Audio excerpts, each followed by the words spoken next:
दो तीन कुर्सी इधर लगा दो, दो तीन कुर्सी इधर लगा दो। ये बड़े हर्ष का विषय है, बल्कि हम नौजवानों के लिए हर्ष का विषय है। 125वां जयंती मनाने का अवसर मिला है। उस संबंध में आज ये प्रेस कॉन्फ्रेंस की गई है कि लखनऊ में बल्कि पूरे देश में बड़े हर्षोल्लास से मनाया जा रहा है। विभिन्न कार्यक्रम आयोजित किए जा रहे हैं, एक से बढ़कर कार्यक्रम, जिससे नौजवानों को प्रेरणा मिले, आने वाली पीढ़ी याद करे, वो देखे कि वास्तव में श्री संत कंवरराम जी क्या थे। उनकी प्रेरणादायी बातें हम लोग अपने जीवन में शुरू कर प्रयास करें।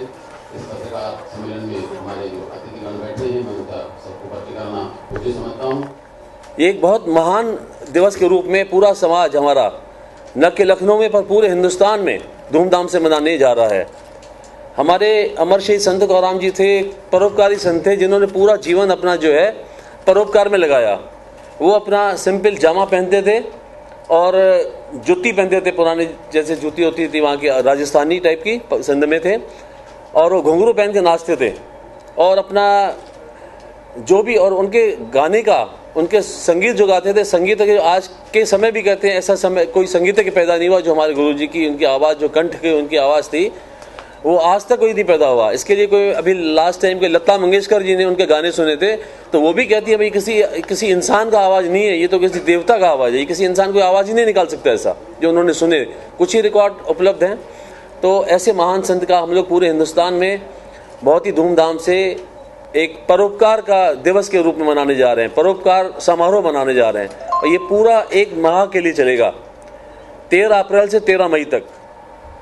आज़ादी के बाद से आज तक संत कंवरराम हमारे सिंधी समाज तक सीमित रहे।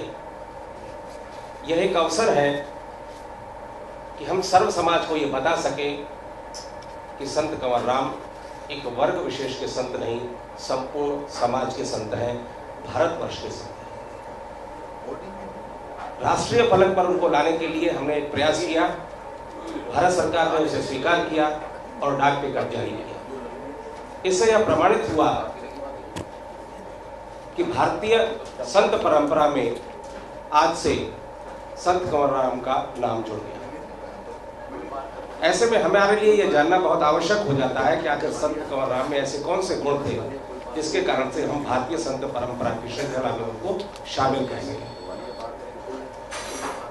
इस क्रम में यह बताना चाहूंगा